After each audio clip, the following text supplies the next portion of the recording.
একজন নারীর বিষ খাওয়াটা সবাই দেখে, খবরের কাগজে হেডলাইন হয়, পাড়ায় ফিসফাস চলে।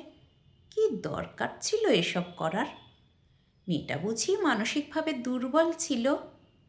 কিন্তু কেউ দেখে না বিয়ের আগে প্রতিদিন একটু একটু করে যে বিষ সে খেয়েছে।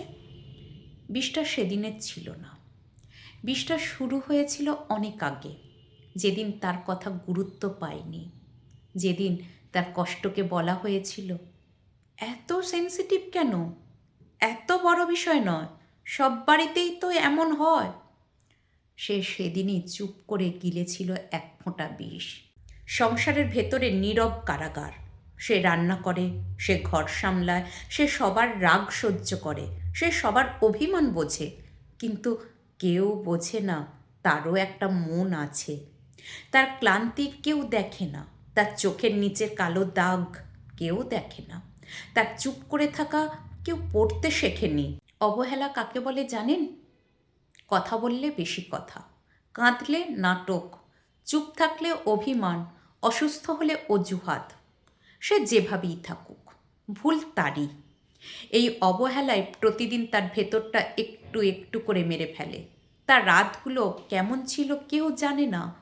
রাতে সবাই ঘুমিয়ে পড়লে সে জেগে থাকত, ভাবত, আমি কি সত্যি অপ্রয়োজনীয়? আমি না থাকলে কি সবাই ভালো থাকবে? আমি বাঁচছি কেন? এই প্রশ্নগুলোই শেষমেশ হাতটা কাঁপিয়ে দেয়। কিন্তু সমাজ তখন কি দেখে? একটা বোতল, একটা শরীর, একটা মৃত্যু। কেউ প্রশ্ন করে না কে তাকে প্রতিদিন অপমান করছিল, কে তার কষ্ট শুনতে অস্বীকার করেছিল, কে তাকে একা করে দিয়েছিল। সবচেয়ে নির্মম সত্য, একজন নারী হঠাৎ আত্মহত্যা করে না, তাকে ধীরে ধীরে ঠেলে দেওয়া হয় নীরব অবহেলায়, অযত্নে, অসম্মানে।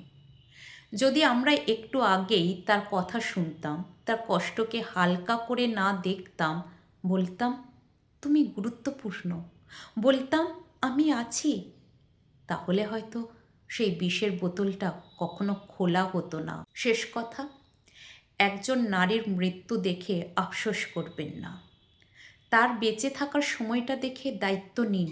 কারণ আজ যে নারীটা চুপচাপ সহ্য করছে, কাল তার গল্পটাই হয়তো আরেকটা হেডলাইন হবে। আজ কি আপনার আশেপাশে এমন কেউ আছে যে খুব চুপচাপ হয়ে গেছে? একবার জিজ্ঞেস করুন, তুমি সত্যি কেমন আছো? এই প্রশ্নটাই হয়তো একটা জীবন বাঁচাতে পারে।